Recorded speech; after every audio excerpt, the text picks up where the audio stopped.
quorum. I call the meeting to order. We're now in public session. No apologies have been received. The impact of COVID-19 on driving instructors is a follow-on theme from our last meeting with RSA. The purpose of the first part of our meeting today is to discuss the impact that COVID-19 is having on driving instructors. On behalf of the committee, I would like to welcome to today's meeting from the approved driving instructors branch of Unite Trade Union, Mr. Dominic Brophy, Chairperson, Mr. Dara Dunn, Secretary, Mr. Aidan Jordan, Learning Representative, and Ms. Jane O'Dowd, Regional Officer. You're all most welcome. We also had received correspondence from Mr. Fred O'Reilly, Chairperson of the Approved Driving Instructor Stakeholders Forum, and we have issued an invite, but at a very, very late stage. We want to apologise for that. We welcome the contribution of Mr. Fred O'Reilly and his colleagues in the Stakeholders Forum, and we'd hope that Mr. O'Reilly and the Approved Driving Instructor Stakeholders Forum, that they could appear before our committee at a time of their choosing at a future date. Thank you all very much. Note and privilege.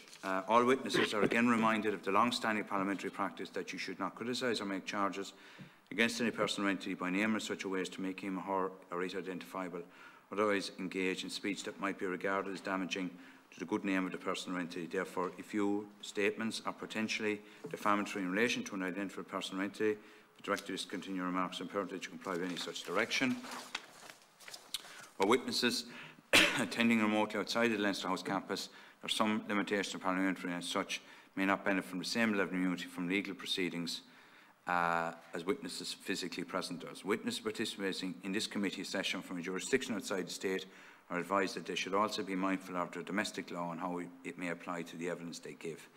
Members are reminded of the long-standing parliamentary practice to the effect that they should not comment on or criticise or make charges against a person outside the Houses or an official either by name or in such a way as to make him or her identifiable.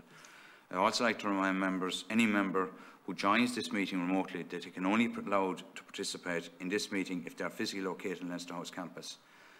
In this regard, I would ask all members that are participating remotely that prior to making their contribution to the meeting to inform you on the grounds of Leinster House campus. I want to just take that point up. I think it's hugely important for all members that make the trip to, in many cases from around the country, to be in the precincts. And with COVID, we are unable to attend physically in the meetings, that members would very much comply with that requirement. So if members are making a contribution, that they are physically on the precinct. I can't question whether they are or they are not, but certainly I think it's hugely, respectful of the other members that have made that, taken the time out to come here to be physically in the precinct, with the huge limitations not being able to be in the committee room itself. That would be honoured.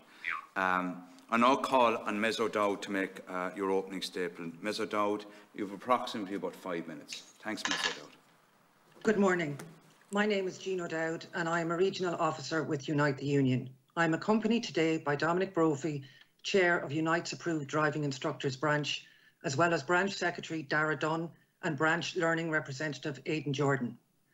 As the pandemic resulted in ever longer driving test waiting lists, Unite pointed out that driving instructors will be critical in clearing this backlog, and that the knowledge and experience of our members who are key stakeholders is essential in this. Their focus has always been and continues to be on improvement and progress to ensure the best possible standards for all concerned. The demand by the driving instructors for basic hygiene facilities during the pandemic is as much to keep the general public safe as it is to keep the driving instructors safe. By the same token, since the pandemic struck, it has become clear that workers have been key in keeping us all safe. The events of the past 12 months have proven extremely difficult for all workers, including our driving instructors, who have tirelessly endeavoured to constructively engage with the Road Safety Authority and the Department of Transport. I will now hand you over to our Approved Driving Instructors Branch Chair, Dominic Brophy. Thank you, Jean. Good morning. As Jean said, my name is Dominic Brophy, and I am the chairperson of Unite the Union ADI branch. Attending with me today is Dara Dunn, our branch secretary, and Aidan Jordan, our branch learning representative. We are all qualified and registered approved driving instructors, and we today bring a combined experience of 57 years in road safety. First of all, I would like to thank the Chair and the Transport Committee for this opportunity to share with you how COVID-19 has dramatically affected our businesses, our vision and solutions on how we will continue to work safely alongside this deadly virus, and post-COVID, how we can all work together in a calm and constructive manner for the betterment of both driver education and road safety. In early March 2020, we learned through the media that our country was entering our first lockdown, and that the RSA had suspended all their services. This first lockdown was planned by the government to last 6 weeks, and we were informed that we would all receive PUP payments. We understood and supported the need for this lockdown, and initially the PUP was a great help to most driving instructors. However, many ADIs come to our profession later in life, and if they have existing pension entitlements or indeed are at a pensionable age, they did not qualify for PUP payments. For those of us that do receive PUP, although we are grateful for this help, this is only sustainable for our businesses for a short period of time. Our costs remain the same. We have car loans that run into thousands of euro each year, insurance payments, website fees, registration fees, and accountancy fees. After a year out of business through repeated lockdowns, ADIs are really struggling financially, and while some may have received the Restart grant, most ADIs have received no industry-specific assistance grants, simply because our industry is mobile in nature and because we do not pay rates to local authorities. Arguably, we pay an equivalent level of taxation through VAT and excise duty on fuel, which is a massive cost, representing about 15% of our turnover. On the 29th of June 2020, test centres reopened and some ADIs returned to work. The RSA emailed every ADI in the country to inform us that they had no industry-specific protocols to help us to protect ourselves, and because we are self-employed, they would not be offering any in the future. They also informed us that facilities and shelters at test centres would be closed to us, and went on to list their comprehensive expectations of ADIs and our cars before they would allow any RSA driving testers to enter. I would ask everyone in the room today to imagine this scenario. You have left your house during this pandemic to carry out a day's work as an essential worker. During your day, you will have no access to a toilet, no access to hand hygiene.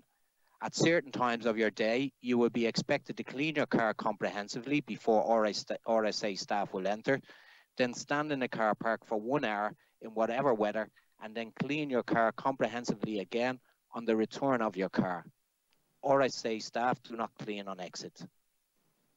This horrific pandemic has brought many of us together. We have all seen many examples of kindness and solidarity, but sadly, this is not the way ADIs have been treated by either the RSA or the Department of Transport. The RSA has informed us that they must keep their staff safe. Correct, they should do this, but not at the expense of ADIs, who are a vital cog in driver education. Our response to complaints that we made about this to the RSA and Minister Hildegard Naughton have been exactly the same. I quote, "No need for a driving instructor to attend a driving test centre with a test candidate or remain at the test centre," unquote. We do not know what this means, and we do not know how this encourages learner drivers to adhere to the Clancy Amendment. There has been a lot of discussion and talk over the past weeks and months about the huge backlog for both theory tests and driving tests, which have arisen because of this pandemic. 98,414 learners waiting for a driving test, 54,000 people waiting for a theory test. This is a big problem, and a problem that needs to be solved properly and sensibly in conjunction with ADIs and their representatives. The RSA has stated they will have 40 additional testers in June, and that they hope to receive clearance for a further 40 sometime after that. This would be a 58% increase in the driving tester workforce. The duration of a theory test is 45 minutes, and the duration of a driving test is also 45 minutes. In between these two tests, from nervous beginner to a level of competency capable of passing a driving test and being safe on the road, takes at least 30 plus hours of driving instruction. These figures alone make it obvious why ADIs must be part of the conversation and the solutions. There are currently 1,761 approved driving instructors on the RSA register across all of the various categories of licence. There is no record of how many of these instructors are full-time or part-time, but our own research shows that the cohort of part-time ADIs is significant.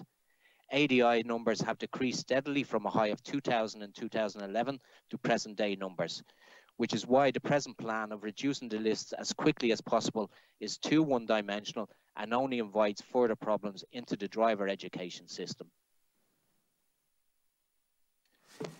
Unite the Union ADI branch is willing and able to work with the RSA and the Department of Transport to solve present-day problems and to improve and progress driver education in the future.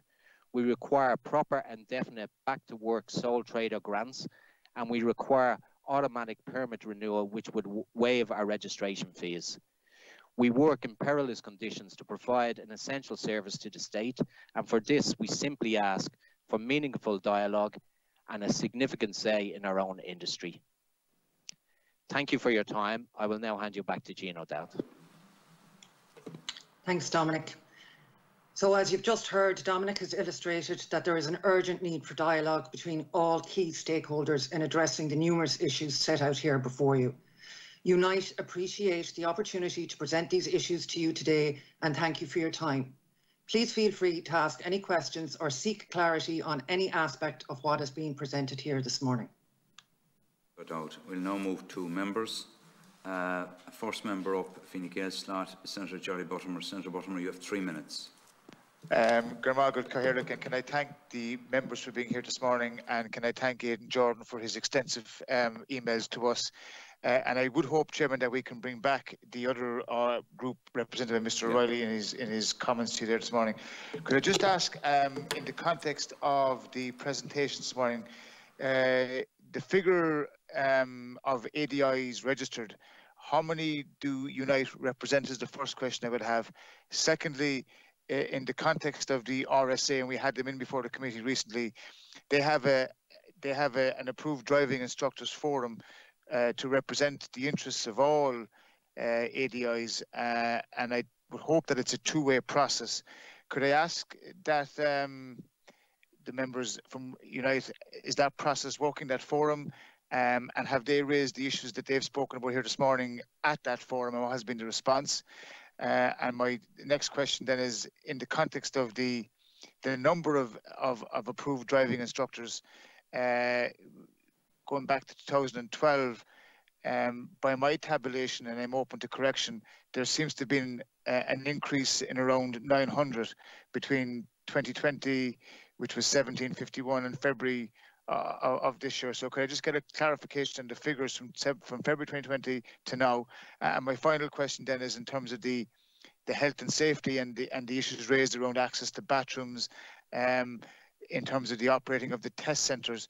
Could I ask, Unite, has there been, in the context of COVID-19, engagement with the HSE or the Department of Health, who, to my eye, would make the decisions on the restrictions and the facilities? But thank them for being here, and they have my support. But those questions, they could answer them, please. And Mr. Brophy, I allow you to direct the responses amongst your colleagues there. Yeah, thank you, Deputy. There's quite a lot of questions there. I might ask you just to remind me of some to the end. Your first question about on member numbers. I just want to put that into perspective. We are a new union branch. We have only been in existence since August. We're ratified since August. So our member numbers are at 90 at the moment. Full-time ADIs, we estimate to be closer to 1,000 than 1,761. As far as the member numbers go, we don't pretend to represent anybody except our members. We believe that a voice for driving instructors is required in the business. We are the only independent organisation that represents driving instructors. We're very pleased with our numbers to date. And for a union that's set up in the middle of a pandemic, when we can't actually physically meet people, we have done everything online.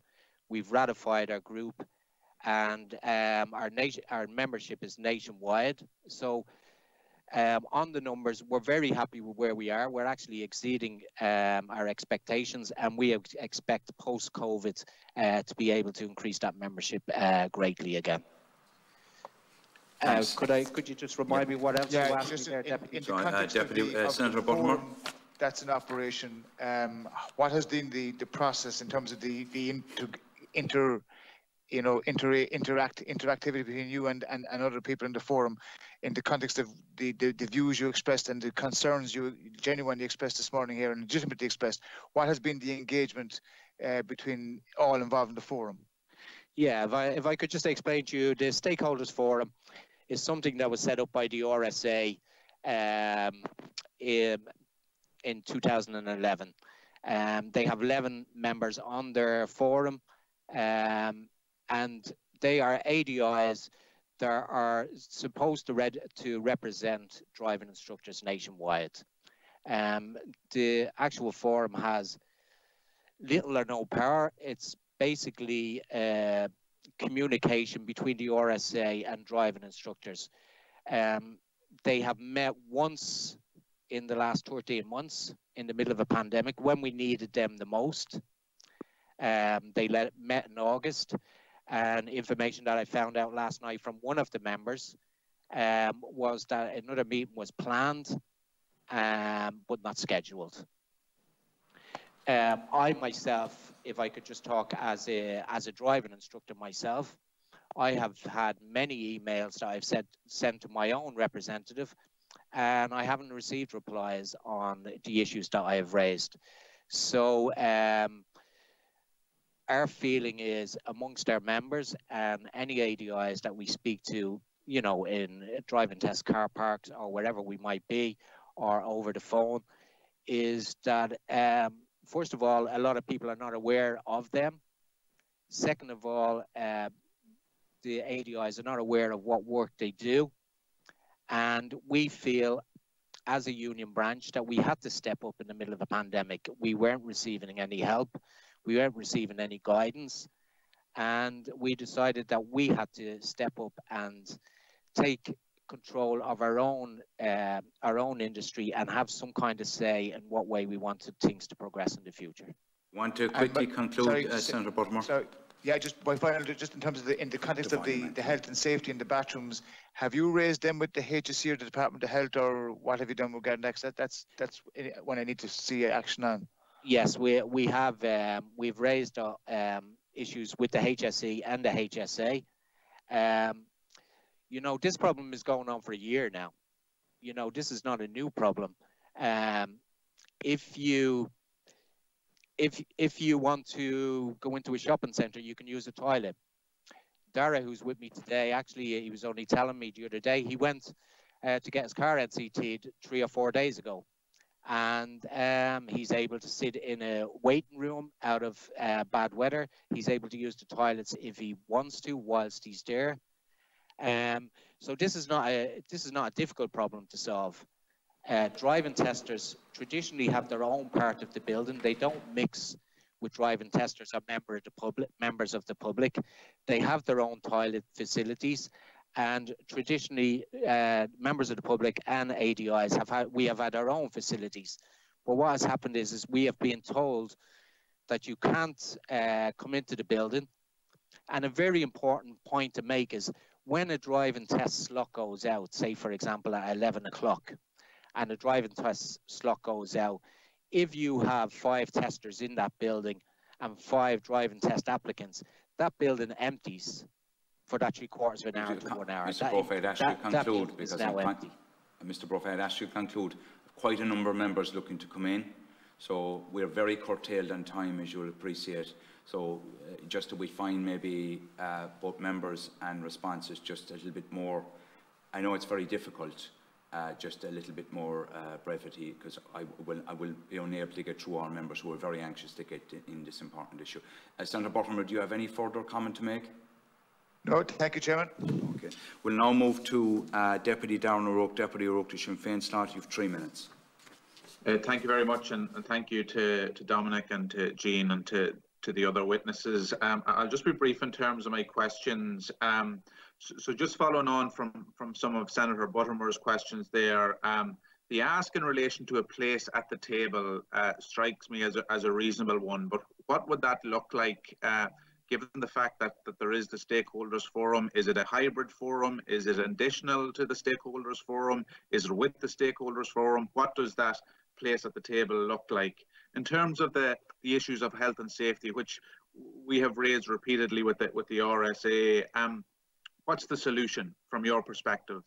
Is it a reconfiguration of the buildings? You know, some common sense approach that I think could be found. But your perspective on what the solution is there. And then finally, in terms of clearing the backlog, which is something that we all want to see happen of driving tests, what do you need the RSA to hear from you today in terms of what role approved driving instructors play in relation to that? Because obviously they play a really important part. We've heard from the RSA in terms of the testers that they need, what they're going to do in terms of theory tests, but what do you need them to hear from you in terms of the needs of approved driving instructors to help clear that backlog? Because obviously we want people to be well prepared for their tests when they're lucky enough to get them. Mr. Brophy. Thank you, Deputy. I'll actually refer that question to Dara Dorn, our branch secretary. Thank you. Mr. Dunn. Thank you, Committee, for allowing us this opportunity to speak. Briefly to go through the points that were made by Deputy O'Rourke. In terms of the forum meetings are set by the RSA, and the agenda is largely set by the RSA. There's little opportunity for ADIs to ask for a meeting, although they may ask. There's been no significant number of meetings over the past year, and the one meeting referred to includes virtual meetings as well. There's been no additional virtual meetings that any ADIs have been informed of. So as driving instructors, we would like the opportunity to put more proposals on the table for discussion there. You know, we have a lot of experience, we have a lot of knowledge between this group that we have here. We have views on, with respect to the committee here, we have views on little details in the legislation that need to be changed for the sake of safety, for the sake of practicality. And we would very much love the opportunity to speak more on those issues. The forum doesn't seem to function at that level, in my experience. Again, I would say I would have made many attempts to speak to forum members and wouldn't always get a reply or a sufficient reply. In terms of what the RSA could do to allow ADIs and the accompanying drivers of the learners that are legally required to attend the test centre. So no learner can get to the test centre on their own. Okay, they need a licensed driver to be there. And as Dominic said, when the tests go out, the accompanying drivers can go in. It keeps the population of the test centre low. We have in the past made many proposals to the RSA in regards the staggering of test times. So if one test goes out at 10 o'clock, the next applicants can come in at that time, deal with the theory questions and paperwork that's required to be done indoors, and then they leave at 10 past 10. And the next test can applicant come in then, and that test can go out at 20 past 10. So intelligent use of a scheduling system would have made for a much lower population within the test centres at any given moment. But for the most part, there is little or no cross-contamination opportunity between the testers and the waiting rooms. The testers traditionally would have come to the door of the waiting room, called in the test applicant.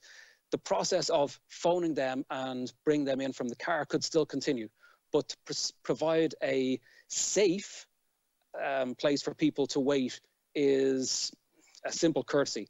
Some of the test centres, people are left wandering around industrial estates while their test candidate or son, daughter, partner, or whoever is gone out on the test. It's simply not safe for people to be wandering around an industrial estate without the opportunity to wash their hands and get any shelter from the weather. In terms of what we would be hoping for to alleviate the problem of the backlog, and it's a broader problem as well. It's not just a case of clearing the backlog in theory tests by doing that online, clearing the problem of the driving tests by hiring more driving testers. There is that middle group, the driving instructors and the learner drivers, that needs to be addressed. Everyone who passes their theory test and gets a learner permit then needs driving lessons. Everyone who's preparing for the driving test needs driving lessons. All of the people in that middle section currently who have already got their theory test and learner permits, but are waiting to complete their essential driver training, their EDT lessons, they're not getting serviced at the moment. With proper health and safety guidelines. Mr. Dunn, every member has about 3 minutes, so between questions and answers. So I'm conscious I've a lot of members to get in. So you can, if you can just, conclude. I'd much prefer to give much more time, but we have that confinement. Okay, thanks, Mr. Dunn. Apologies. No apologies, but it's just be conscious of time, yeah.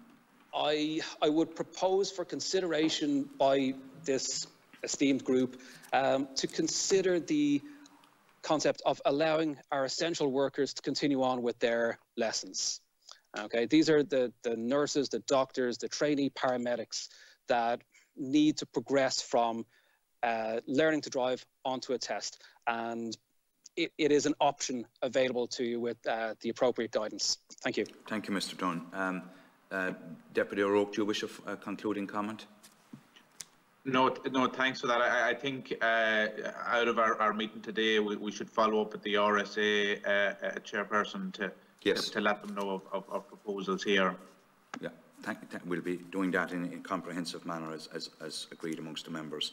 We will now proceed to Fianna Fáil Deputy Cathal Crowe. You have 3 minutes, Deputy Crowe.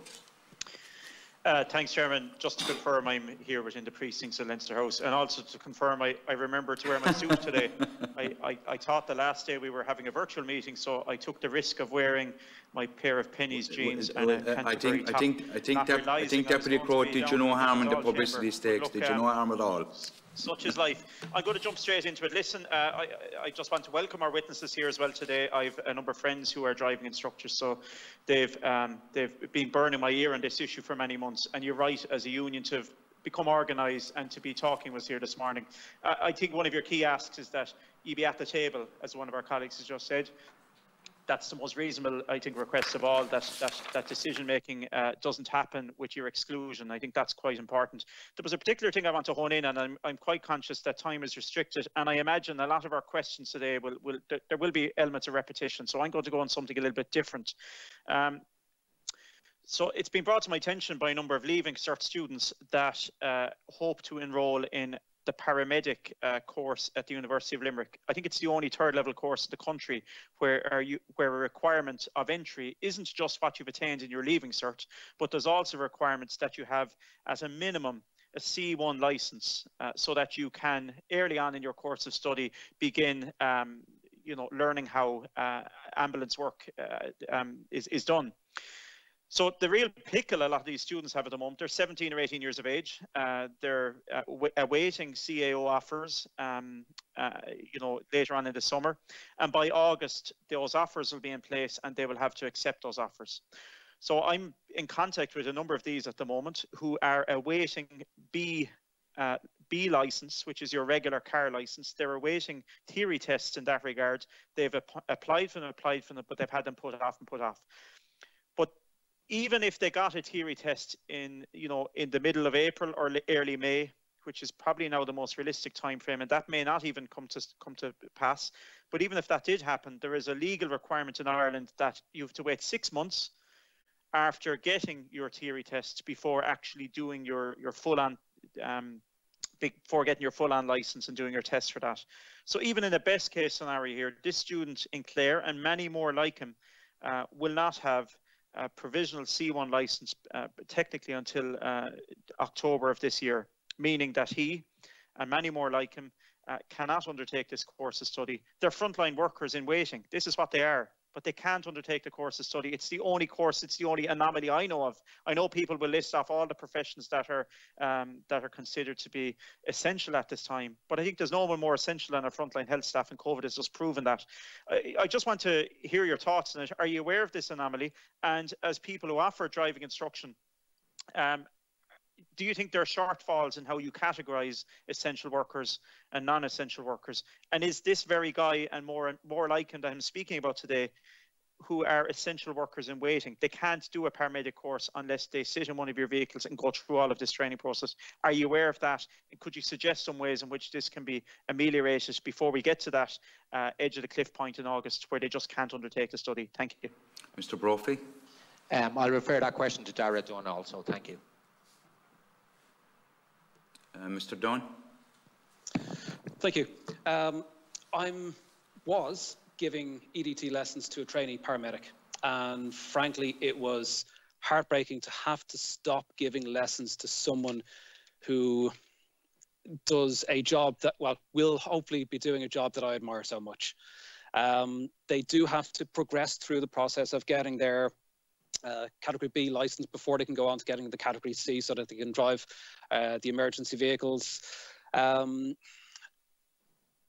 That is why we would hope that an allowance be made for essential workers to finish their EDT lessons. And it is a fair suggestion that they also perhaps be given some streamlining process to complete their theory test, to complete their learner permit application, and then get into the system for getting through the lessons. As to who decides who is an essential worker, I think unfortunately that's a job for the government as a whole, and is far beyond my level of knowledge and expertise to make that decision. Thank you. Chairman, I'll just conclude by saying I ask both you and the clerk that this become a key recommendation of our body of work at the moment, that the RSA and Department of Transport would have a specific category for this year only to cater for those who hope to undertake paramedic training. Because they're going to be cut out if there isn't a solution put in place, an interim measure put in place. They won't be able to take up the course offering in August, meaning that the course at the University of Limerick may not even happen. And if it does happen, it'll mean that most Irish students of leaving cert age will not be able to partake in it. So you'll have a very small cohort, a very, very small cohort, maybe coming from Northern Ireland or even indeed the UK. But we will see the knock-on of this in 4 years' time, where in a particular intake year, there'll be a huge shortage of paramedics.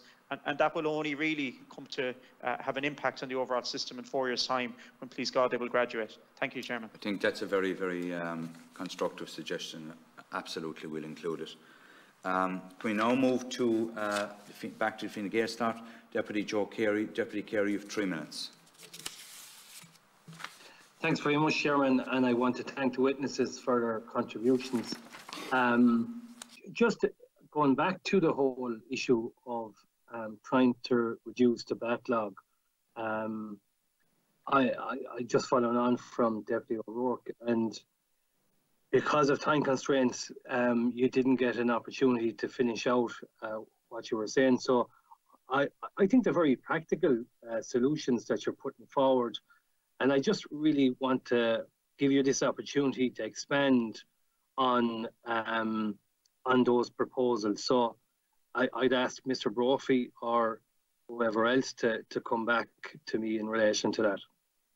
Brophy, do you want to go to Mr. Dunn or yourself to deal with this point? Mr. Brophy, you're on mute, I'd say. You're on mute, Mr. Brophy. Yeah, as far as the backlog goes, Mr. Brophy, you might start. We didn't hear your initial comments, so you might just take it from the top. Sorry, yeah. Yeah, as far as the backlog numbers go, look, what we're looking for is we're looking for a little bit of sanity really to be brought into the figures. We're not blaming anybody for the backlog. The backlog is a reality. It's there, and it's for the RSA, the Department of Transport and driving instructors, all stakeholders, to work together to bring down those numbers. But we need to bring down the numbers in a calm, considered way. And the point I'm trying to make is if you imagine the driver education experience for every learner driver as a tube. At the start of the tube, you've got the theory test, and there's the learning for the theory test, and then there's a 45-minute test. At the end of the tube, you've got a driving test, which is also 45 minutes. Okay, these two are very important tests. But in the middle of that tube, and the longest part of the tube, is the learning to drive experience. And that's the domain of the driving instructor. So we're talking about 45 minutes at the start, 45 minutes at the end, and we're talking about 30 plus hours in the middle, okay? We have over 90,000 people waiting for driving tests. Around about 5,000 of those would actually have test dates at the moment. Over 60,000 of those are waiting for driving tests, and over 30,000 of them are those that haven't completed EDT lessons and don't qualify to sit a driving test at the moment. But if there's over 50,000 people waiting to get on the theory test end of the tube, if you like, if you multiply that by the compulsory 12 lessons, which are compulsory lessons, we're talking about 600,000 lessons being released into the system there. When you talk about 90,000 people waiting for a driving test, and if we say, for example, on average that they would require 10 lessons per applicant, we're getting close to 1 million lessons into the system there. Take into consideration the amount of driving instructors in the country, the amount of customers that we already have on our books pre-COVID. They are going to be on our books post-COVID. An awful lot of these people, by the way, have already paid us for lessons. So our first couple of months when we go back to work, although we're back at work, we're working for nothing because we've been paid, but that money has gone during COVID. So we're basically saying to the Road Safety Authority and the Department of Transport, yes, let's get through this list. Let's work hard for the public. They need their licenses. They need to do their tests. They need to do their lessons. We're here. We're ready to do that. But we need consultation. So these amounts of people that are doing their theory test and want to do the driving test get a proper opportunity to pass their test. Every applicant needs at least 4 weeks preparation before they sit a driving test. And the instructors have to be able to sit with their customers, with the applicants, formulate a plan for their driving test and decide in plenty of time whether they should go ahead with the driving test or whether the driving test should be put back for maybe a later month. So these issues are important. These are the issues why we want to be at the table, why we want to discuss these plans, because nobody knows road safety like driving instructors. We spend all day, every day in this room alone. We have 57 years. With our membership, we have a lot of years of experience, and we just want that to be taken into consideration when we're clearing the backlog. Mr. Brophy, what level of consultation, if any, have you had with the RSA, the Department of Transport, up to now? We've had very little consultation. We've tried our best. We've been trying for many, many months now to get in contact with the Road Safety Authority and the Department of Transport. It would be wrong for me to say that there's been no communication, but it would be correct for me to say that there's been no meaningful communication.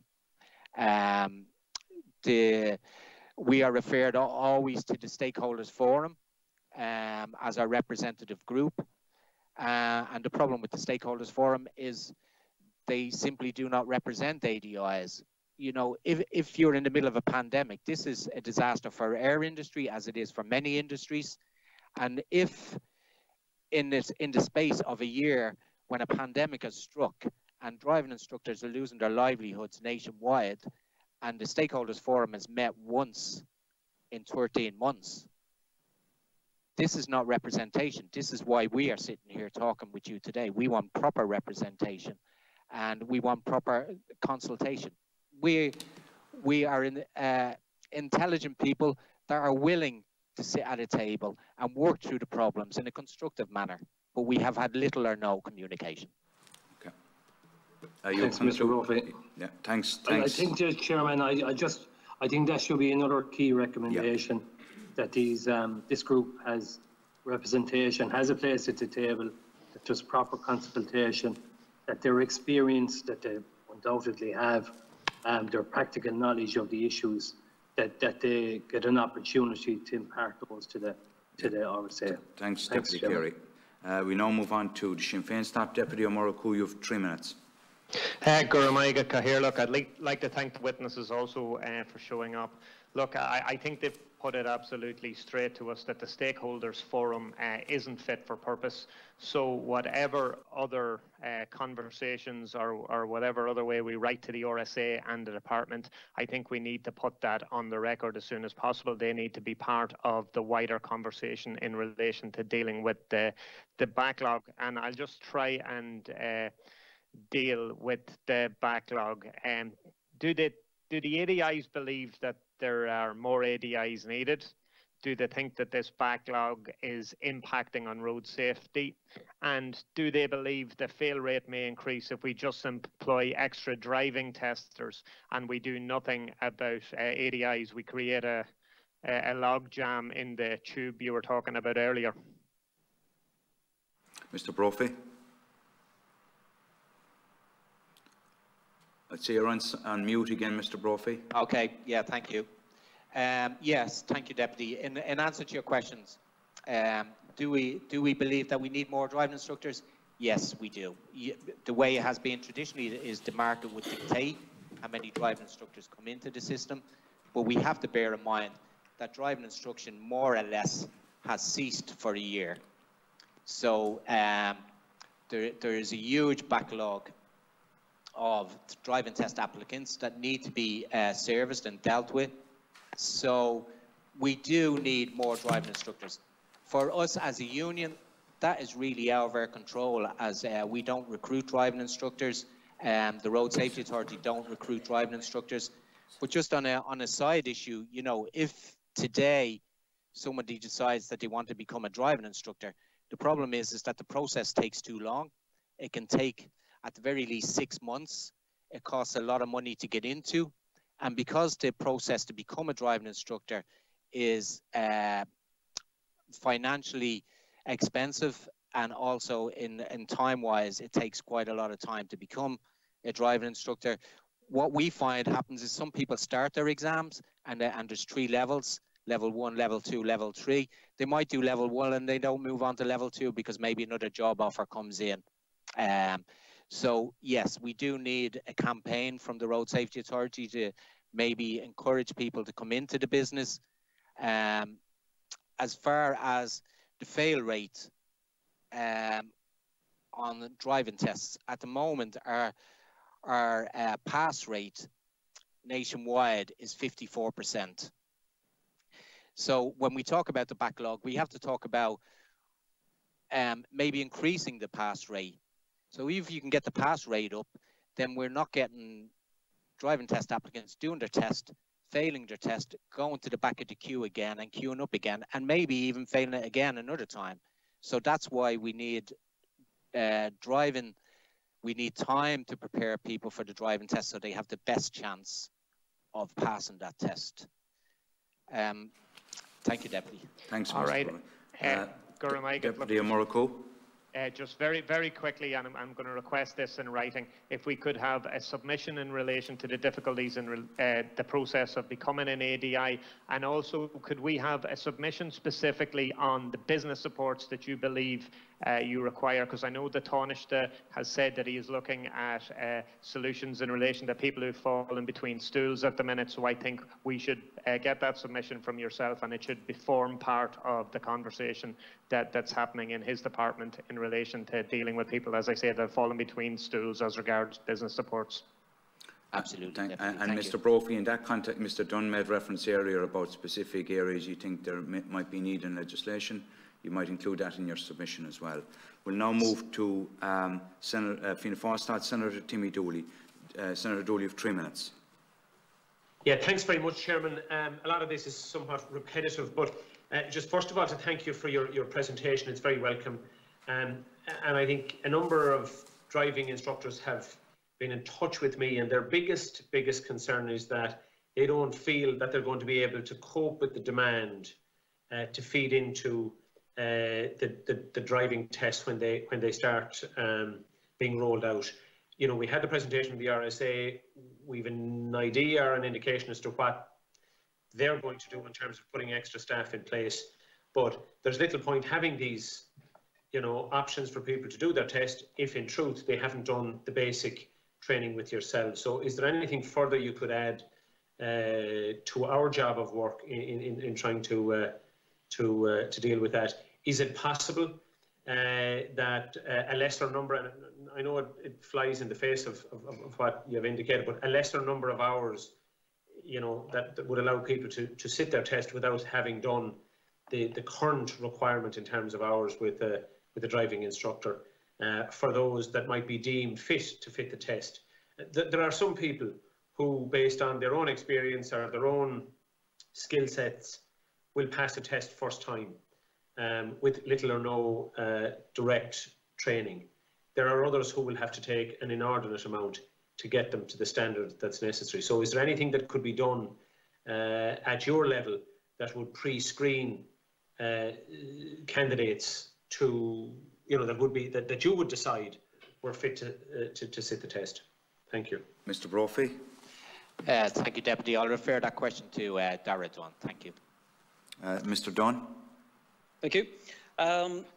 In some submissions we would have made to the Department of Transport, Minister Naughton, we would have had proposals for a number of ways to help clear the overall backlog in the whole learning to drive system.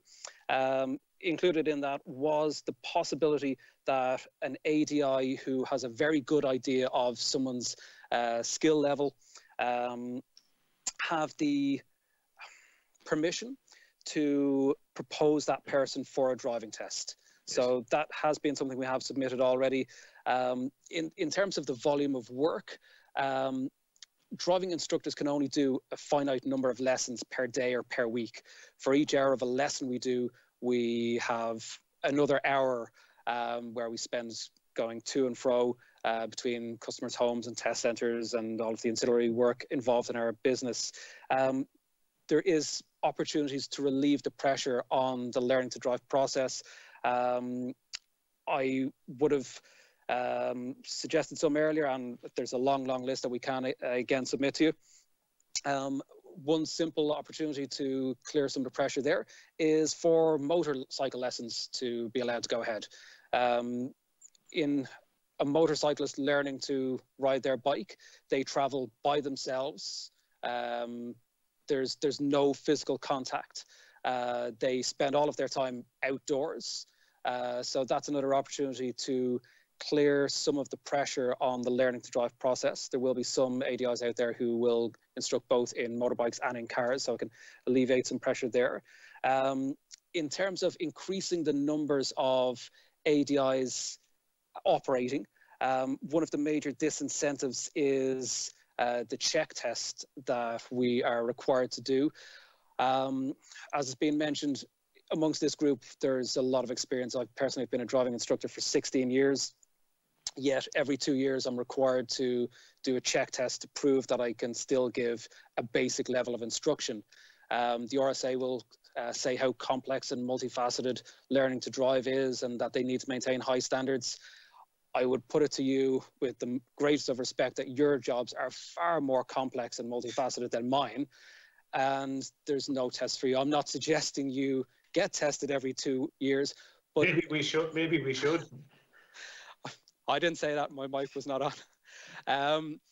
It's an unnecessary process, and it's the thinking of a group that runs tests.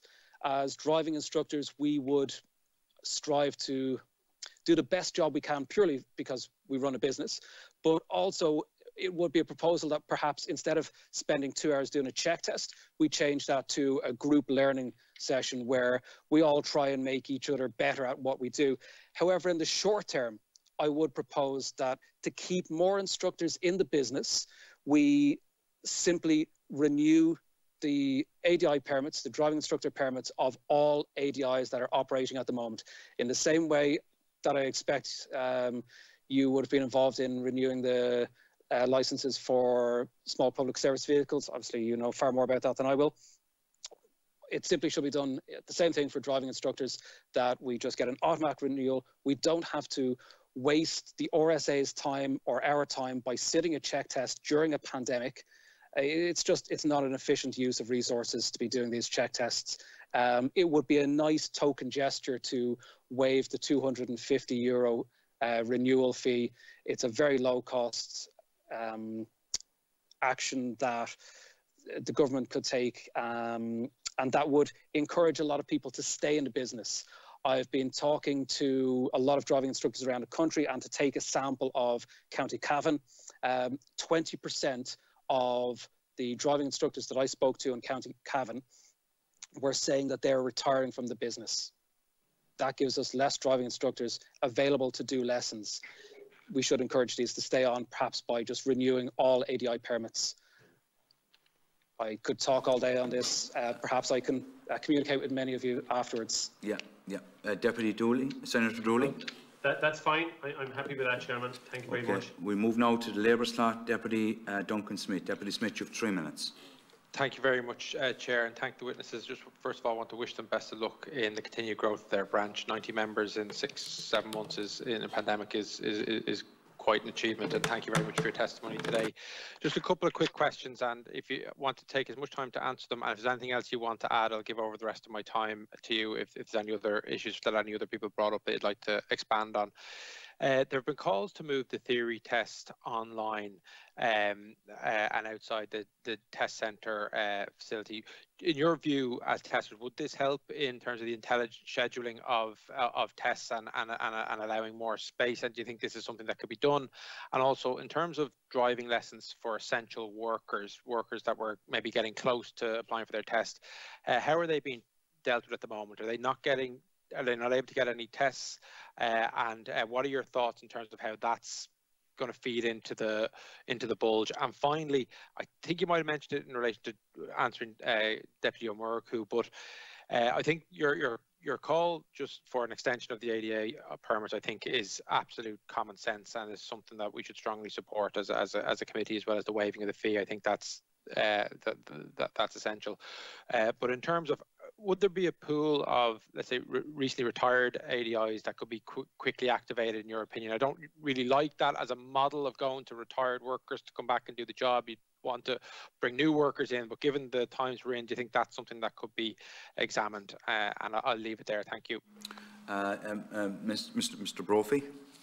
Thank you, Deputy. I'll refer that question to Aidan Jordan, our learning representative. Thank you. Mr. Jordan. Hello, thank you, Chair, for inviting us here today. Okay, Duncan, the question's asked. Theory test online is more than welcome. It's well overdue to kind of get people through the system. Actually, myself, I've been waiting for a theory test for a motorbike since last August. I'm planning on learning with my daughter, the two of us. So we can't get a theory test. I've been cancelled 4 times now. So I would welcome doing the theory test online. An interesting note on the theory test is that most countries do the theory test after you get your learner permit.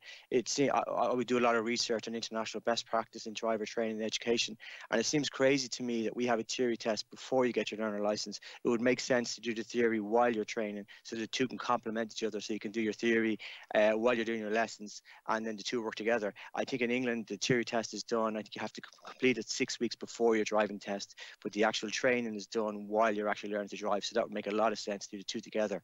The other thing with the theory test, there's 80,000 candidates there waiting to go on to do that. That's going to add a lot of workload onto the existing driving instructors. So there is that to be thought of there as well, as regards maybe you can't stagnate it, but like it is going to create a significant amount of work for ADIs.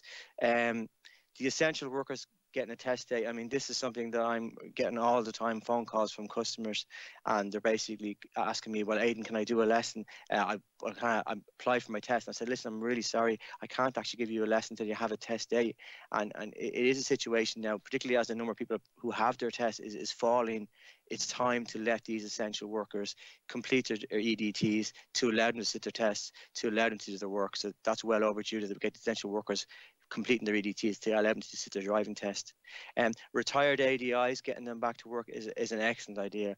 And there's a lot of part-time ADIs as well. We need to try and get them back into the business. They've left the business to do courier work or taxiing work. Well, maybe not taxiing at the moment, but they've gone into other delivery areas to try and make up for their lost income. So it would be great to kind of have some package together to encourage these retired and part-time instructors back into the business, to get them back.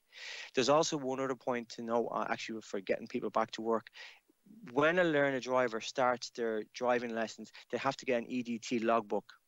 At present, the driving instructor has to pay for this logbook before the student starts their lessons.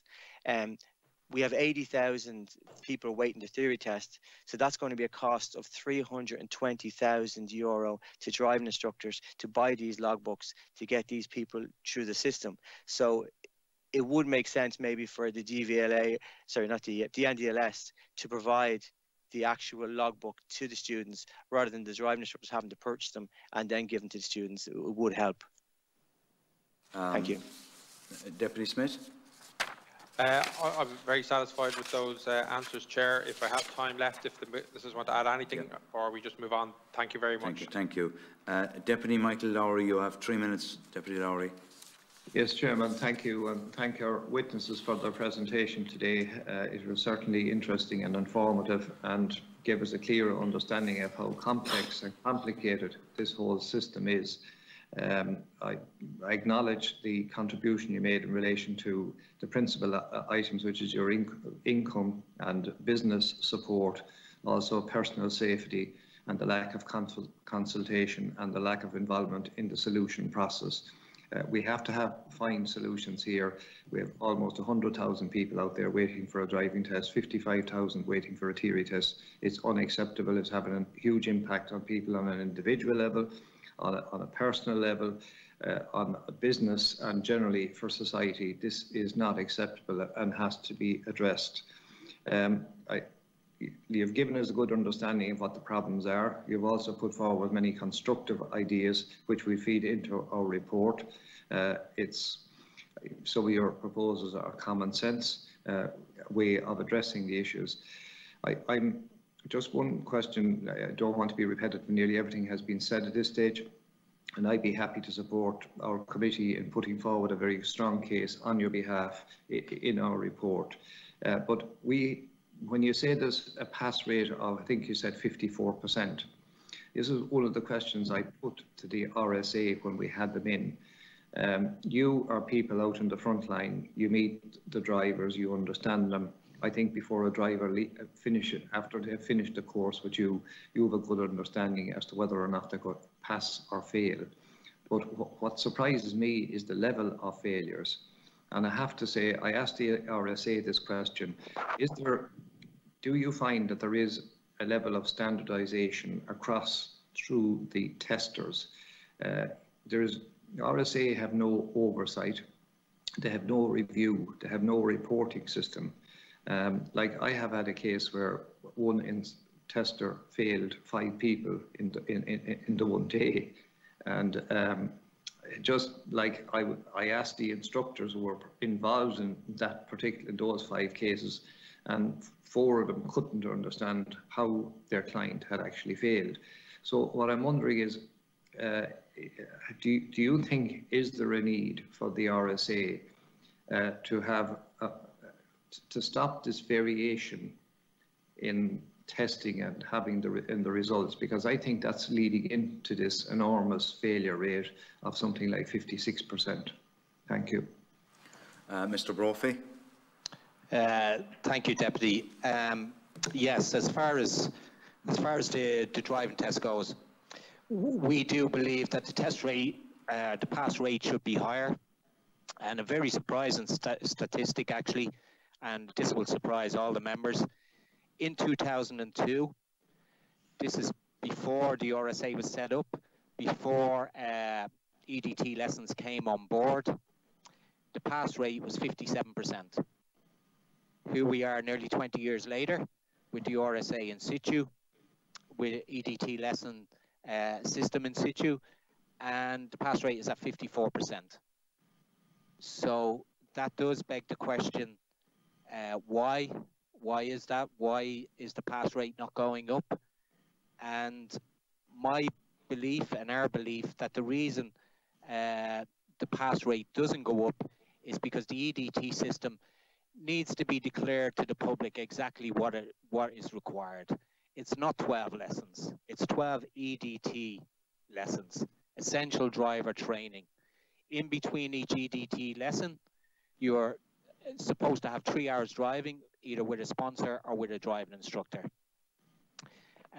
So we also have a system that's in place that encourages learner drivers to drive with their mother, their father, their brother, their sister. So this doesn't come together. We're charging young 17 and 18-year-olds. In one case, I heard last week, one of my customers was quoted €8,000 for car insurance. So if we want people to pass their test, we have to give them the best chance to pass their test. We need to explain to them that it's not 12 driving lessons and then you're ready for a test. We need to, if we are going to use the system where we're encouraging learner drivers to drive with family members, then we have to make it affordable in the insurance industry for them to come onto the roads. There's no point in saying to a 17 and 18-year-old that it's going to cost you 3, 4, 5, anything up to 8,000 for 1 year's insurance. That is okay for affluent families, but that is not our experience. Most people have not got their own car. They haven't got their finances to pay that kind of money every month. So we need to find a way of communicating properly with the public. Just conscious of time, Mr. Brophy. Yeah, sure. We need to find a way to communicate with the public properly what they need to do to prepare for the test. We need to overhaul the EDT system and make it more test friendly, and that itself will allow pass rates to go up naturally. Deputy Lowry. Okay, thank you, Chairman. We'll now move to my good self. So look, just a couple of quick things. Am I correct in saying, Mr. Brophy, that all of you today, you're all approved driving instructors yourselves? Am I correct in that, Mr. Brophy? That's correct, yes. Okay, because at that point is hugely important one. So you're at the front line on this. The initial comment I'd make is we'd ask you to make a formal submission to us on all the points that have arisen today so we can feed that into our report to the department on it. The main purpose of our hearings really are around the fact there's 100,000 people awaiting driving tests. There's 50,000 theory tests. I've met many young people at the moment who have started new jobs and they've done maybe at this stage maybe 5 or 6 of the lessons. They cannot apply for the test. In some cases essential workers, in some cases non-essential workers, but being able to drive is hugely important. So can you just on that point, because I think you've covered all the other points in great depth which are hugely important. What needs to be done, the fact that there's going to be a review on the 5th of April by government. We're coming into we'd hope the virus gets under control. What needs to be done to to enable them to do, as you say, the driving instructing hours which are good selves, and then the test to be held. So just give us your perspective around that, Mr. Brophy and your colleagues. Yeah, thank you. So a few weeks ago when the RSA was in here, they said that they were working at the moment at 75% of their capacity, their present day capacity. So 3 weeks later, we would imagine that 75% number has dropped even more. So in plain English, the Road Safety Authority is running out of essential essential workers to do driving tests. Yes. So they've done good work. They've got through that list. So now it requires for another cohort of driver to be able to sit their driving test. Thank you. And so we believe that essential workers that have yet to complete their EDT lesson should be allowed to complete those lessons as long as that's what the medical advice is. Because the medical advice has to trump everything, of course, as you know, in the middle of a pandemic. And Mr. Brophy, have you an idea of the backlog within your profession of the number of people awaiting the hours? Like, have you an approximate, is it 1,000 hours? Do you know at that level how many people are awaiting to complete their approved driving instructor driving testing hours? Have you any idea of that? Well, Aidan has those numbers in front of him, so I'll just refer Aidan to you to answer that question. And Aidan, I'm conscious of time, Mr. Dunn, so just to put it in context, Mr. Jordan. Okay, so prior to 2019, as the last figures we have from the RSA, was 240,000 learner drivers. We had 90,000 people completing their test. Of those applicants, 54% would have failed. You would have the new applicants coming into the system. So an estimate would be about 300,000 from 2020 figures and 2021. The RSA obviously would have more accurate figures of that, but it would be in around 300,000 plus people in the system from 2020. So you're saying that there are 300,000 learner drivers with learner permits? More, more. At least 300,000. And do you have any idea? Do you have any backlog on top of that?